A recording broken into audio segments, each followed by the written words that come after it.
A chuva caía fina sobre a Marginal Pinheiros, refletindo as luzes amareladas dos postes no asfalto molhado. Eram quase 2 da manhã de um sábado, quando o som distante de sirenes começou a se aproximar. Dentro de um SUV preto, estacionado em zigue-zague sobre a faixa, uma mulher vestida com o uniforme verde-oliva do exército tentava encontrar o celular em meio a uma confusão de copos plásticos e uma garrafa de vinho importado pela metade. A capitã Marina Vasconcelos, 38 anos, médica militar com histórico impecável e voz firme de quem aprendeu a dar ordens, olhava pelo retrovisor e via a sua própria imagem distorcida pelas gotas de chuva.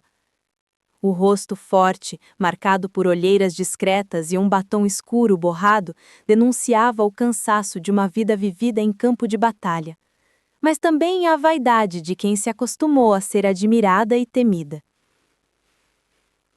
Durante o dia, Marina era o retrato da disciplina. Salvava soldados em missões humanitárias, comandava equipes médicas em desastres e dava palestras sobre ética e liderança. Durante a noite, no entanto, a farda dava lugar a uma mulher que se recusava a admitir fragilidade. Desde a morte do pai, um coronel rígido e autoritário, e o fim do seu casamento com o major Felipe Brandão, ela havia se tornado refém do próprio orgulho. Beber era sua forma de manter o controle, como dizia ironicamente as amigas de farda. Naquela noite, o controle estava longe de existir. Depois de uma confraternização em homenagem ao Dia do Médico Militar, Marina decidiu dirigir de volta sozinha, mesmo depois de 4 taças de vinho. No caminho, cruzou um farol vermelho e quase colidiu com um carro de aplicativo. A sorte, ou o azar, fez com que a viatura mais próxima pertencesse ao batalhão da Polícia Militar Rodoviária. Quando os faróis azuis começaram a piscar atrás dela, Marina suspirou e disse em voz alta, num tom misto de deboche e autoconfiança: ótimo, agora vai começar o show. Ela parou o carro lentamente, ajeitou o coque que prendia o cabelo loiro escuro, respirou fundo e se preparou para o teatro que acreditava dominar, o de impor respeito. Enquanto o policial se aproximava, ela já abria o vidro com a postura ereca e o crachá à vista. Boa noite, soldado. Capitã Médica Vasconcelos, do Hospital Militar do Exército. Acho que há um engano aqui. O policial, um sargento de rosto sério e sotaque do interior, respondeu sem se intimidar. Engano não, capitã. A senhora cruzou o farol vermelho e tá com odor de álcool. Vou precisar que sopre o bafômetro. Marina riu de leve, com um ar de superioridade estudado. Sargento, com todo respeito, o exército não se submete à polícia militar. Você tem ideia de quem está abordando? A tensão entre o poder e a lei começava ali, numa madrugada fria onde a arrogância vestia a farda. Enquanto ela discutia, uma câmera de celular, gravando de dentro da viatura policial, captava tudo. O tom de voz, a recusa em fazer o teste e a frase que ecoaria dias depois em toda a imprensa. Eu estou acima disso. Eu sirvo à nação, não a vocês. O silêncio após a frase ecoou mais alto que as sirenes. Eu estou acima disso. Eu sirvo à nação, não a vocês. O sargento respirou fundo, desviou o olhar e manteve o tom profissional. A senhora pode servir à nação, capitã, mas essa via aqui é estadual, e o código de trânsito é o mesmo para todo mundo. A recusa dela em soprar o bafômetro selou o destino da noite. Em poucos minutos, o guincho foi acionado, e uma viatura a conduziu para o plantão policial da Lapa. Dentro do carro, o som das gotas batendo no teto se misturava ao ranger do cinto de segurança. Marina mantinha o olhar fixo à frente, o maxilar travado, tentando convencer a si mesma de que tudo seria resolvido com uma ligação. Na delegacia, o delegado de plantão, Um homem de bigode espesso e olhar pragmático recebeu-a com uma sobrancelha arqueada. Médica militar, é? A senhora sabe que dirigir alcoolizada é crime, independente da patente. Ela respondeu em tom controlado, quase professoral. Delegado, entendo o procedimento, mas espero que o senhor também entenda quem eu sou. Eu entendo perfeitamente. Ele virou o monitor para ela. Já tem gente postando o vídeo da sua abordagem no X, no TikTok, no Instagram. Marina se inclinou para ver. Lá estava ela, congelada na tela. Farda amassada, olhos vermelhos, expressão de soberba. E o áudio, inconfundível. Eu estou acima disso. O coração dela disparou. Quem gravou isso? Perguntou indignada. Provavelmente o policial da viatura. Tá rodando em tudo quanto é grupo. Respondeu o delegado, sem tirar os olhos do teclado. Isso é ilegal. Talvez, mas viralizou, capitã. E agora, o exército vai querer explicações. Enquanto preenchia o boletim de ocorrência, o som de mensagem chegando em seu celular parecia uma metralhadora. Marina, o que aconteceu? Você tá na TV. Isso vai dar merda. Por volta das 4 da manhã, ela foi liberada. Saiu da delegacia sem o carro e sem rumo. O ar frio da madrugada batia no rosto e o orgulho que antes a sustentava começava a ruir por dentro. O sol nascia tímido sobre os prédios da Vila Olímpia. Marina, ainda com a farda amassada, tentava apagar as notificações do celular quando viu o nome do seu superior na tela. Capitão Vasconcelos, preciso que compareça ao quartel imediatamente. Coronel, aconteceu mal-entendido. Não há mal-entendido quando há vídeo, capitã. Vista-se. Isso é uma ordem. O resto do dia foi uma espirão. Na televisão, comentaristas discutiam a arrogância de quem veste farda e acha que está acima da lei. Nos grupos de WhatsApp, memes começaram a surgir, montagens da frase "Eu sirvo a nação" com garrafas de vinho e rodinhas de pizza militar. Marina, antes símbolo de disciplina e competência, tornava-se o novo rosto da hipocrisia institucional. No quartel, o tenente-coronel Valença a esperava com um semblante frio. Mostrou o vídeo pausado na tela do computador e disse apenas: "Isso é o que chamam de honra militar?" A resposta dela foi automática, quase ensaiada. "Eu estava fora de serviço, a abordagem foi abusiva." "E a sua conduta, capitã? Acha que honrou o uniforme?" O silêncio respondeu por ela. Foi então que entrou em cena doutora Helena Prado, advogada civil e amiga de infância, especialista em direito militar. Helena observou tudo, cruzou os braços e disse calmamente: "A senhora perdeu o controle, Marina. Agora, a guerra é jurídica." Marina quis argumentar, mas o celular do coronel vibrou. Uma nova notificação. Vídeo da médica militar chega a 2 milhões de visualizações em 4 horas. O olhar dele mudou. Não era mais de superior, era de executor. No fim do expediente, uma carta oficial foi entregue nas mãos da capitã. Suspensão imediata de funções até segunda ordem. No verso, alguém havia escrito à mão, com letra firme: "Acima da lei, só quem sabe cair de pé." O orgulho militar que a acompanhara por toda a carreira começava a se transformar em algo novo: medo. Naquela noite, sentada no chão do apartamento, ainda de farda, ela abriu uma garrafa de vinho e olhou para o próprio reflexo no vidro da janela. A frase, que antes parecia arrogância, agora soava como condenação. "Eu sirvo a nação." Mas quem serviria a ela agora? O som do vinho caindo na taça se misturava ao eco distante das sirenes. Marina girava o líquido escuro entre os dedos, observando o reflexo da cidade na taça como quem assiste à própria ruína. A cada gole, uma lembrança vinha à tona. E o passado, como um velho oficial, exigia que ela prestasse contas. O pai dela, Coronel Augusto Vasconcelos, Era um homem que acreditava que emoções eram fraqueza e que lágrimas não pertenciam a uniformes. Na infância, Marina aprendeu a marchar antes de aprender a correr. Enquanto as outras meninas brincavam de boneca, ela polia botas. Enquanto as vizinhas choravam por notas baixas, ela era punida por não manter o cabelo preso corretamente. O pai dizia sempre: "Na vida, filha, quem obedece sobrevive. Quem sente, cai." A mãe, Lídia, enfermeira de posto militar, era o oposto. Doce, gentil e silenciosa.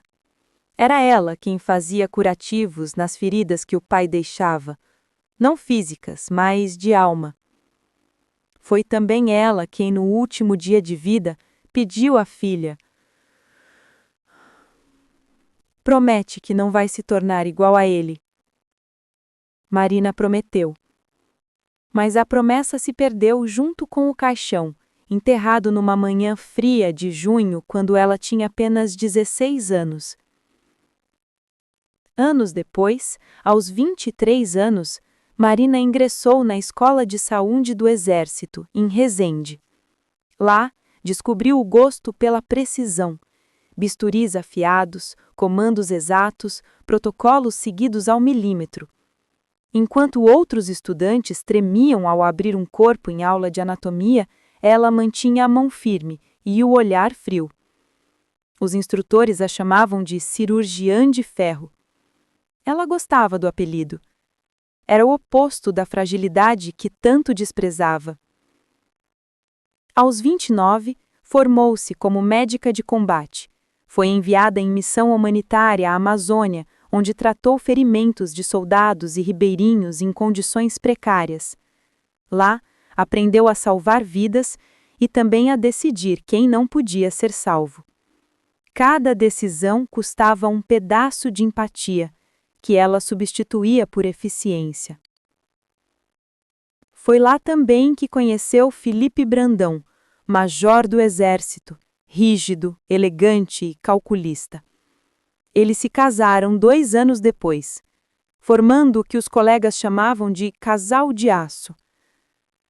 Mas o amor, quando existe entre 2 generais, é uma batalha que ninguém vence. Ele exigia a obediência. Ela também. E quando 2 ordens se chocam, só resta o silêncio. Certa noite, durante uma operação no Haiti, uma emboscada mudou tudo. Marina estava no comando de um pequeno grupo médico. Um menino local de apenas 7 anos foi atingido por estilhaços durante o tiroteio. Ela tentou salvar a criança com recursos limitados, mas a pressão da tropa para recuar foi maior. Teve de abandonar o corpo no meio dos destroços. Na volta à base, o comandante perguntou: "Fez o que tinha que fazer?" Ela respondeu: "Sim, senhor." Mas sabia que era mentira. Desde aquele dia, Marina nunca mais chorou. Aprendeu a trancar o sentimento em uma caixa e rotulá-lo como inútil. E cada vez que salvava alguém, jurava a si mesma que não sentiria nada. Até que, com o tempo, não sentiu mesmo. Quando retornou ao Brasil, anos depois, Felipe já havia se afastado emocionalmente. Ele dizia que ela estava fria demais, autoritária demais. Ela respondia que ele estava fraco. O divórcio veio sem lágrimas, sem brigas, apenas com uma assinatura e silêncio. Mas, nos corredores do hospital militar, a fama dela crescia.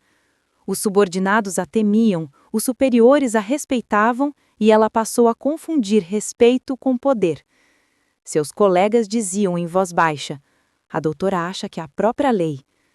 Ela ouvia e sorria. O toque de uma notificação a trouxe de volta ao apartamento. A taça estava vazia e o sol começava a nascer entre os prédios. Na tela do celular, uma mensagem da doutora Helena: "O exército vai te suspender oficialmente hoje, mas ainda há tempo de reagir." Marina olhou para o espelho e mal reconheceu a mulher do reflexo. Não era mais a menina que buscava a aprovação do pai, nem a médica heróica das missões. Era apenas uma farda manchada por vinho e orgulho. E agora, pela primeira vez, ela não tinha a quem dar ordens. Ela fechou os olhos e murmurou, como quem fala com um fantasma: Pai, você venceu. Mas o eco que respondeu de volta dentro da mente soou como um desafio. Ou será que foi a tua queda que te libertou? O sol ainda não havia vencido completamente o horizonte quando Marina recebeu o telefonema. Do outro lado, a voz fria e controlada de Tenente-Coronel Valença soava como sentença. Capitã, seu depoimento na sindicância começa às 9. Traga toda a documentação e prepare-se para perguntas. Ela desligou, sentindo o peso de cada palavra. O apartamento silencioso parecia menor, as paredes mais próximas. Naquele momento, a capitã, que se achava intocável, começou a perceber que o poder não protege do escárnio público. Não era apenas o sistema militar, era o Major Ricardo Falcão, um colega de patente que, discretamente, nutria inveja da carreira impecável de Marina. Ele estava à frente da sindicância com o semblante sempre calmo, olhos que pareciam vasculhar cada mentira e cada hesitação. Falcão era sagaz, metódico e sabia que um deslize da capitã seria suficiente para esmagar sua reputação. No dia seguinte, ele não precisou dizer nada. O vídeo da noite anterior já era pauta de toda a imprensa nacional. O boato se espalhou. Marina, a médica heróica do exército, agora era apresentada como arrogante e bêbada. Os colegas que antes a respeitavam agora cochichavam pelos corredores. Ela se acha acima da lei. Vi o vídeo ontem à noite, inacreditável. As redes sociais estavam em frangalhos, memes, cortes de vídeo, títulos sensacionalistas. Até a mídia internacional mencionava a capitã, transformando o escândalo em símbolo de impunidade militar. Dentro do quartel, o clima era de julgamento constante. Ela foi chamada para ouvir testemunhos de subordinados que relataram episódios antigos de autoritarismo e humilhação. O orgulho de Marina começou a se transformar em medo. O Major Falcão apresentou provas de conduta inadequada em missões anteriores, pequenas falhas que, isoladas, nunca teriam sido punidas. Mas agora, com o vídeo circulando, cada detalhe parecia uma evidência de culpa total. Ela tentou argumentar, explicando a pressão das missões, a frieza necessária em campo e até a injustiça da abordagem policial. Mas as palavras que antes tinham força e comando, agora soavam vazias e defensivas. A mídia fez questão de transformar cada defesa em manchete. Capitã defende-se e insiste que estava acima da lei. O público começou a esbravejar contra ela e o exército não pode mais ignorar o clamor popular. A suspensão, que antes parecia temporária, agora se tornava uma queda vertiginosa, com a carreira em risco real. Na noite seguinte, Marina sentou-se sozinha no carro, olhando para o céu nublado. O telefone vibrava com mensagens da família, amigos e imprensa. Entre elas, uma única notificação se destacou. Se quer recuperar seu nome, prepare-se para desafiar tudo o que acredita ser intocável. Ela fechou os olhos, sentindo o gosto amargo da derrota. Mas pela primeira vez, um raio de determinação surgiu. Se o mundo queria destruí-la, ela não iria cair sem lutar. Na manhã seguinte, Marina acordou com a sensação estranha de que a cidade inteira estava observando cada movimento seu. O celular vibrava incessantemente.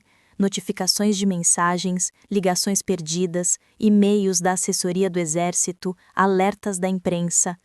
Por um instante, ela pensou em simplesmente se esconder, desaparecer. Mas algo dentro dela se recusava a aceitar essa rendição. Ela vestiu a farda limpa, ajeitou o cabelo com firmeza e respirou fundo. Era hora de agir. No fundo, sabia que a batalha não seria apenas contra a repercussão pública, mas contra o próprio sistema militar que sempre a havia protegido e agora se voltava contra ela. Doutora Helena Prado chegou pouco depois. Com um olhar analítico, começou a revisar cada detalhe: o vídeo, os relatos dos subordinados, os possíveis erros processuais do Major Falcão e da sindicância. Helena explicou que havia brechas legais, falhas na forma como o vídeo for obtido, inconsistências nos depoimentos de testemunhas e até precedentes de oficiais que haviam revertido punições com base em detalhes processuais. Marina começou a sentir um fio de esperança. Se o sistema tinha falhas, ela podia explorá-las, mas não podia agir sozinha. Precisava identificar aliados dentro e fora do exército.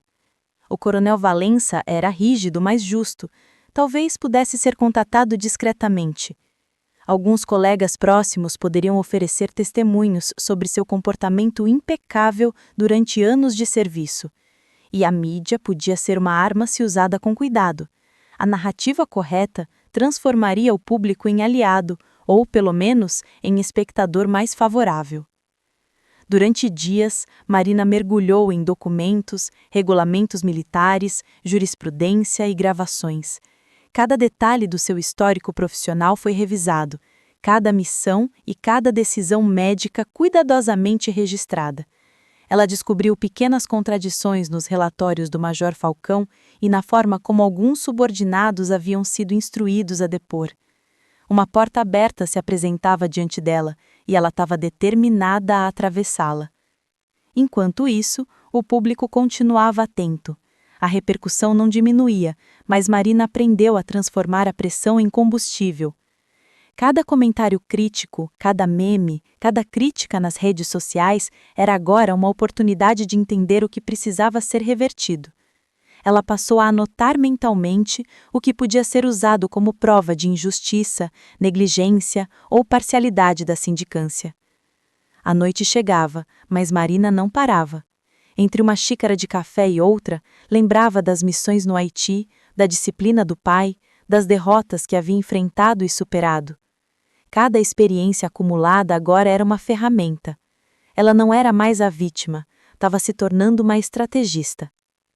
No silêncio do apartamento, Helena falou pela primeira vez com um tom de advertência. Marina, o plano é arriscado. Um passo em falso e você pode perder tudo de uma vez. Mas se fizer direito, pode não apenas limpar seu nome, mas também expor quem tentou destruí-la. Marina olhou para o reflexo no vidro da janela. As luzes da cidade piscavam, indiferentes. Ela respirou fundo e disse baixinho, como se fizesse um pacto consigo mesma. Não vou recuar. Não desta vez. Era o início de uma guerra silenciosa, de estratégias calculadas, onde a inteligência, a paciência e a coragem seriam suas únicas armas. E Marina sabia que, se quisesse vencer, precisaria desafiar o próprio sistema que sempre a sustentou. O relógio marcava quase 2 da manhã quando ela fechou os arquivos, organizou o material e olhou para a porta do apartamento. No coração da capitã, uma certeza se firmava. A queda pública não seria o fim. Seria apenas o começo da sua recuperação e da sua vingança. A manhã do dia da audiência chegou cinzenta e pesada, como se o céu refletisse a atmosfera dentro do quartel. Marina entrou pelo portão com passos firmes, farda impecável, olhar determinado, respirando fundo para controlar a ansiedade que se escondia atrás da fachada de coragem. Sabia que aquele seria um momento decisivo. Ou recuperaria seu nome, ou a reputação construída ao longo de anos seria destruída de vez. O major Ricardo Falcão já estava presente, sentado com postura impecável, olhos frios e sorriso contido. A sala de reuniões estava silenciosa, com alguns oficiais e advogados observando cada movimento. Marina colocou os documentos cuidadosamente organizados sobre a mesa. Cada planilha, relatório e depoimento revisado ao longo de semanas. Cada detalhe havia sido pensado para não deixar brechas. Ela começou a falar, sua voz firme, articulada e carregada de emoção contida. Detalhou cada missão cumprida com êxito, explicou as situações críticas em que precisou tomar decisões rápidas, apresentou provas de inconsistências nos depoimentos do Major Falcão e da sindicância, e ressaltou sua conduta ética impecável em anos de serviço. Sua frieza clínica, aprendida nas missões mais perigosas, agora se transformava em uma arma estratégica. O major tentou interrompê-la, lançando perguntas provocativas, tentando desestabilizá-la. Mas Marina estava preparada. Cada argumento dele já havia sido previsto, e cada falha do seu raciocínio antecipada. Ela rebateu com precisão cirúrgica, apoiando-se em documentos, registros oficiais e depoimentos de colegas de confiança. O clima na sala começou a mudar. A frieza calculada de Marina contrastava com a postura rígida de Falcão, e pela primeira vez ele parecia incerto. Do lado de fora, o assessor de imprensa observava discretamente, pronto para registrar qualquer declaração. Marina sabia que o público ainda era uma arma. Se apresentasse sua versão de forma clara e objetiva, poderia reverter parte da percepção negativa e ganhar aliados inesperados. À medida que a sessão avançava, o Major Falcão começou a perder o controle. Pequenas contradições nos seus depoimentos surgiam, provadas pelos documentos apresentados por Marina. Ela manteve a calma, deixando cada evidência falar por si mesma. O choque no rosto dele era visível.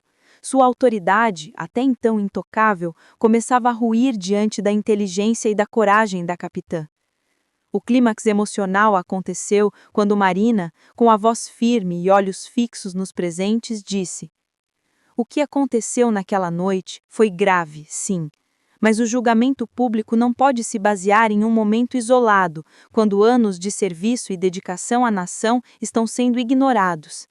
Peço que considerem não apenas o que vem, mas o que é justo."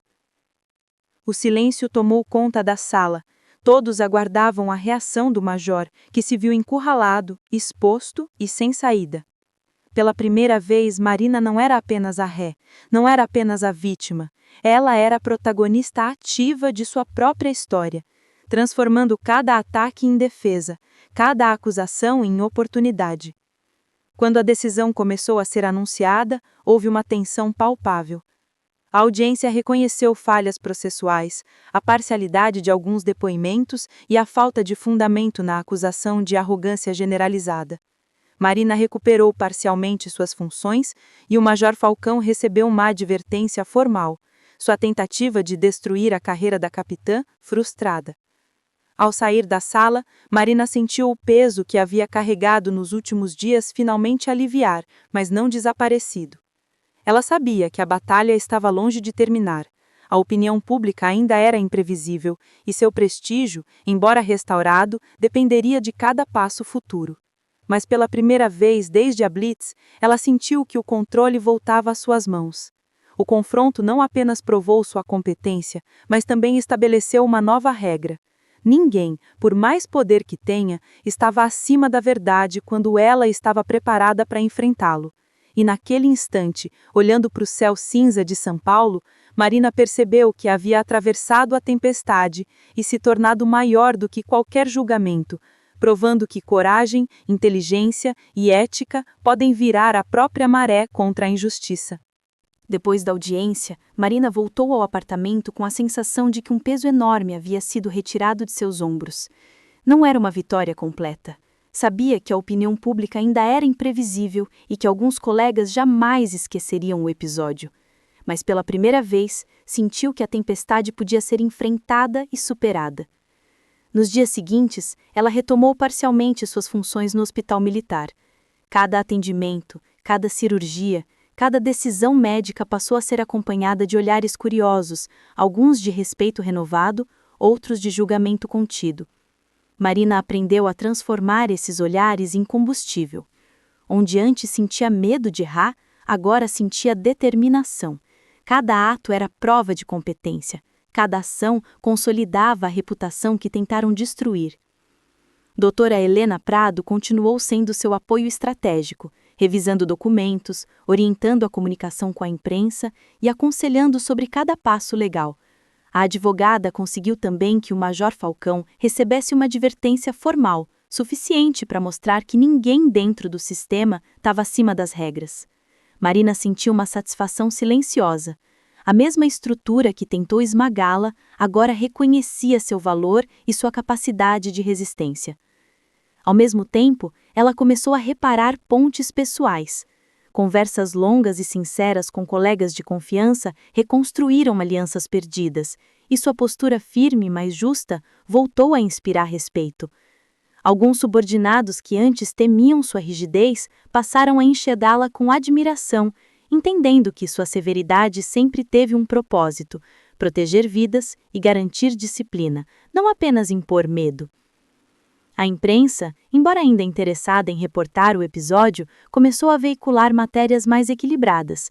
Histórias sobre suas missões humanitárias, sua dedicação extrema em zonas de guerra e sua trajetória impecável no Exército começaram a equilibrar a narrativa pública. Marina percebeu que reputação é construída em anos e pode ser defendida com inteligência e persistência, mesmo diante de um ataque inesperado. No plano interno, Marina começou a refletir sobre sua conduta. A arrogância que a fizera acreditar que estava acima da lei agora dava lugar a uma humildade consciente. Ela aprendeu que respeito e autoridade não se impõem apenas com farda ou títulos. É preciso equilíbrio entre disciplina, ética e humanidade. Ao final do mês, Marina participou de uma cerimônia discreta no quartel. Recebeu agradecimentos de pacientes e colegas, pequenas homenagens que simbolizavam a retomada de seu prestígio.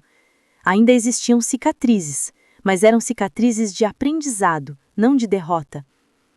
Em casa, à noite, ela olhou para a cidade iluminada pela luz amarelada dos postes.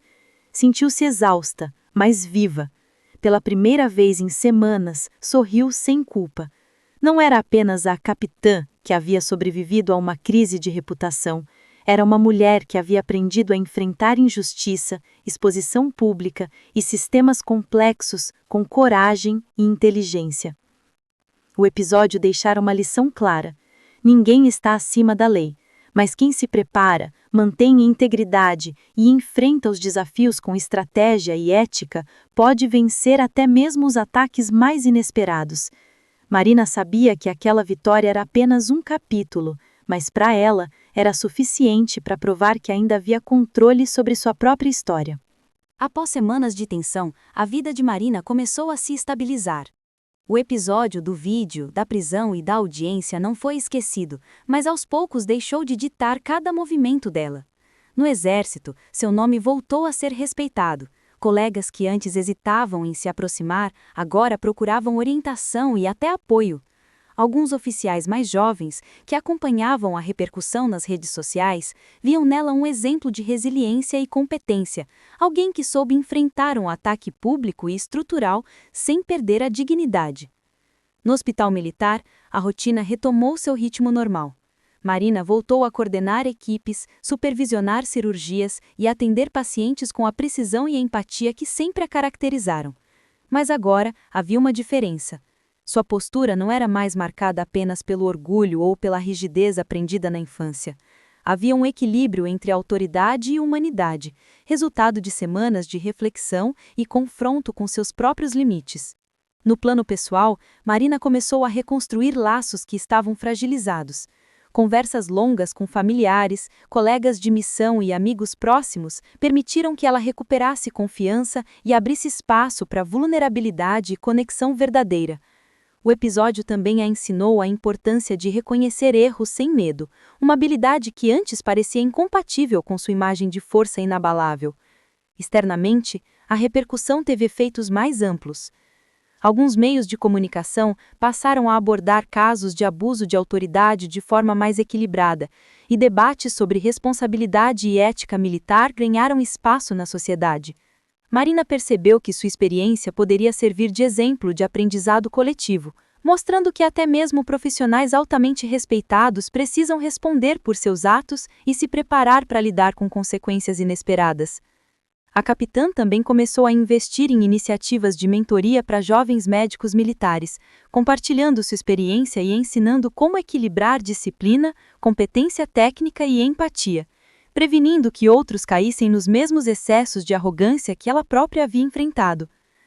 Sua história tornou-se uma referência de superação, mostrando que integridade e estratégia podem reconstruir reputações abaladas. À noite, no silêncio do apartamento, Marina olhou para a cidade iluminada e refletiu sobre tudo o que havia vivido. A tempestade passou, mas deixou lições duras. Resiliência, ética e coragem são armas poderosas, mais fortes que títulos, fardas ou reconhecimento imediato. Ela se sentiu mais completa, consciente de seus limites e do poder que tem de transformar crises em aprendizado. O legado daquela experiência ficou claro. Não apenas restaurou sua carreira, mas também abriu espaço para um novo papel de liderança e inspiração, mostrando que até a queda mais humilhante pode ser convertida em crescimento pessoal e impacto positivo na comunidade.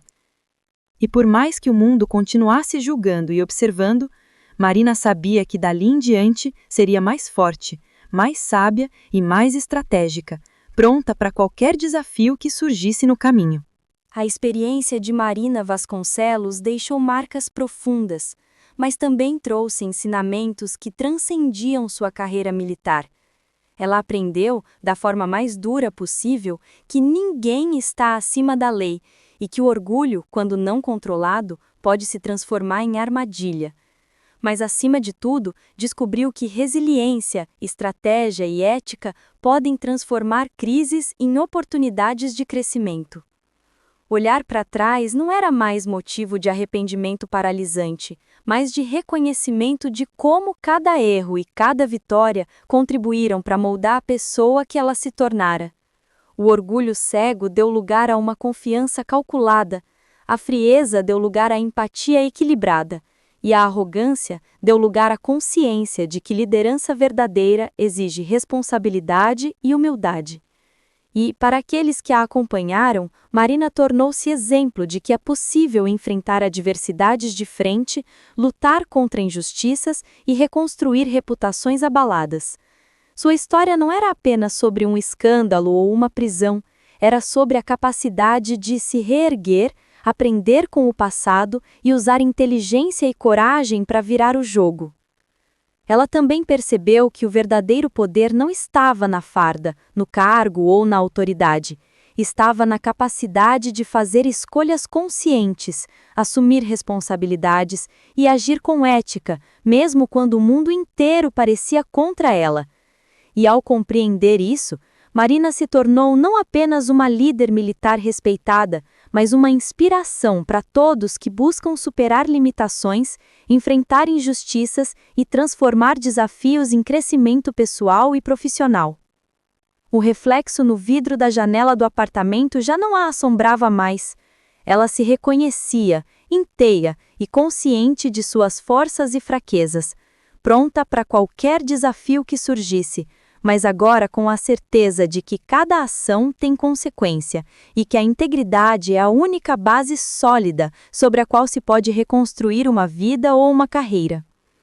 No silêncio da noite paulistana, Marina sorriu pela primeira vez sem culpa. O escândalo, a humilhação, a ameaça de perda de tudo que conquistara, tudo isso fora superado, e o aprendizado que carregava consigo seria o verdadeiro legado de sua história. A prova de que, mesmo quando se acredita estar acima de tudo, é a ética, a coragem e a inteligência que definem a grandeza de uma pessoa. E assim, a capitã Marina Vasconcelos se ergueu das cinzas de sua própria arrogância, transformando queda em vitória, crise em oportunidade e desespero em um futuro repleto de propósito. Agora me diz, você acha que Marina agiu corretamente ao confrontar o Major Falcão ou teria sido melhor recuar e preservar sua carreira de forma discreta? Se estivesse no lugar da capitã, você usaria estratégia e exposição pública ou tentaria resolver tudo internamente no sistema militar? Escreve aqui nos comentários, eu quero muito saber. E não esquece, deixa também o seu comentário com uma classificação de 1 a 10 para mostrar o quanto você gostou, porque assim eu consigo trazer mais vídeos que sejam interessantes para você. Curtiu a história de Marina? Então deixe o seu like e se inscreva no canal para não perder mais histórias de coragem, ética e superação.